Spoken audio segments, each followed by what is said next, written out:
Hai teman-teman, gimana kabarnya nih? Perkenalkan, nama aku Arini Wulandari, NPM 1913022057. Aku dari Prodi Pendidikan Fisika. Di sini aku akan menceritakan bagaimana sih sejarah kepramukaan ini di Indonesia. Simak baik-baik ya teman-teman, karena Indonesia tidak lepas dari gagasan Baden-Powell, sosok Bapak Pandu Dunia. Beliau menuliskan pengalamannya saat dalam pembinaan remaja di negara Inggris. Kemudian tumbuh dan berkembanglah menjadi gerakan kepanduan atau kepramukaan. Oleh orang-orang Belanda, gagasan itu dibawa ke Hindia Belanda, yaitu Indonesia, yang merupakan wilayah jajahannya.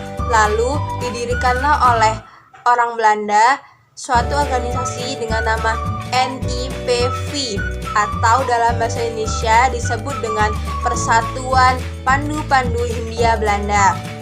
Gerakan pramuka atau kepanduan turut berperan aktif dalam Kongres Pemuda pada tanggal 28 Oktober 1928 yang mencetuskan Sumpah Pemuda, sehingga kepanduan tersebut semakin berkembang.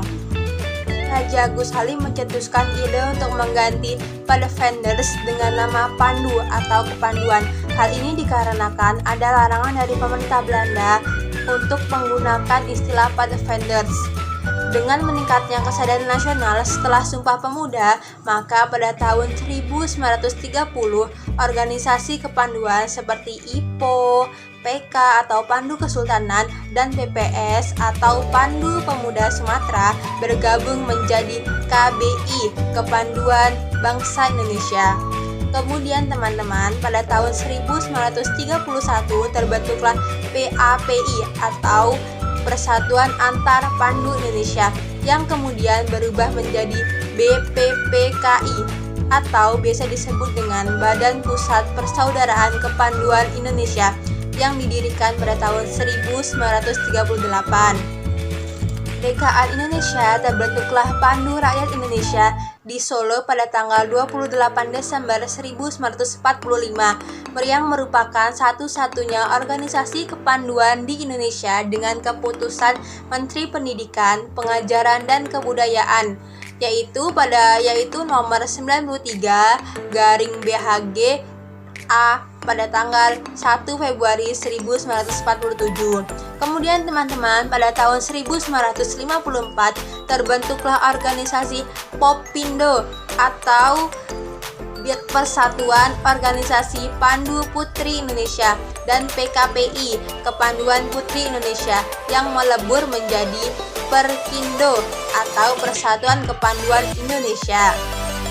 Waktu 1950 sampai 1960, yaitu jarak 10 tahun, banyak sekali organisasi kepanduan yang berdiri di Indonesia, yaitu ada 100 organisasi yang terhimpun dalam 3 federasi organisasi, yaitu IPindo, Popindo, dan PKPI. Oleh sebab itu, Presiden Indonesia yaitu Soekarno memberikan amanat kepada pemimpin Pandu di Istana Merdeka pada tanggal 9 Maret 1961. Presiden Soekarno menyatakan pembubaran semua organisasi kepanduan di Indonesia dan kemudian meleburnya menjadi organisasi baru yang bernama Gerakan Pramuka dengan lambang tunas kelapa. Jadi teman-teman, Presiden Soekarno itu membubarkan semua organisasi karena menurut beliau terlalu banyak organisasi dengan 3 federasi organisasi. Jadi dibentuklah satu kesatuan, yaitu Gerakan Pramuka dengan lambang tunas kelapa hingga saat ini. Nah teman-teman, Gerakan Pramuka secara resmi telah diumumkan di halayak ramai pada tanggal 14 Agustus 1961, dan pada tanggal itulah dijadikan sebagai Hari Pramuka. Nah, itu saja yang dapat saya sampaikan teman-teman mengenai cerita singkat sejarah pramuka di Indonesia. Sekian, semoga bermanfaat. Wassalamualaikum warahmatullahi wabarakatuh. Bye-bye.